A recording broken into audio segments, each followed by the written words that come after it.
Public Declaration of My Collective Entity. May 20, 2019 by Anna von Reitz. A great many innocent people have suffered identity theft and been pillaged and plundered under what the courts call the Collective Entity Doctrine. This bit of drivel holds that your legal person and any commercial or private corporations operating in your name are essentially one in the same, albeit under different ownership, different control, operating under different law, and under different jurisdictions, and all without your knowledge or consent, and that you are responsible for all these fictitious entities and their debts. This is how and why the smug little snot-nosed bar attorneys will swear up and down that there is no difference between Tom Allen Jones, a British Territorial Foreign Situs Trust, and Tom Allen Jones, a Municipal Cestui Trust, and Tom A. Jones, a bankrupt Puerto Rican public transmitting utility franchise, and Tom Jones, a co-beneficiary of a Municipal Public Charitable Trust, and if you believe that you are a sick blind Wonky Donkey with dementia, but this is, nonetheless, the policy of the courts and the court system.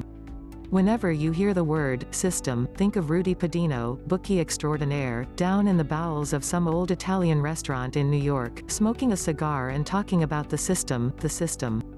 Well, welcome to the American court system. There's just one thing to say about this, and that is that what is sauce for the goose is sauce for the $% at %, too. So, here I publish and give public notice of my collective entity. When addressing me, you are addressing a Wisconsinite, and not any kind of U.S. citizen. When addressing a Wisconsinite, you are addressing Wisconsin, the actual, factual state.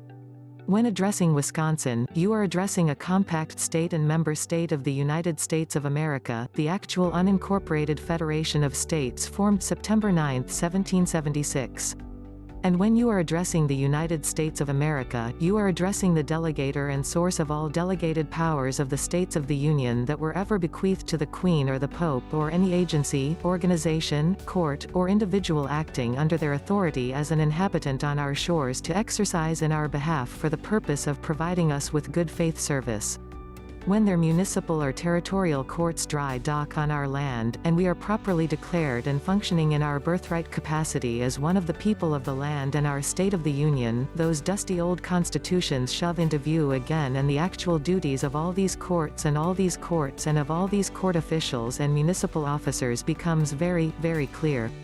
I am part of Wisconsin and Wisconsin is part of me. Wisconsin is part of the Federation of States known as the United States of America formed September 9, 1776, and the United States of America is part of Wisconsin, and there's my collective entity. May all those who are part of the system, from here to Washington, D.C., take notice, and also take notice that the same basic associations that create my collective entity also create the collective entities of every other American who reclaims their birthright political standing.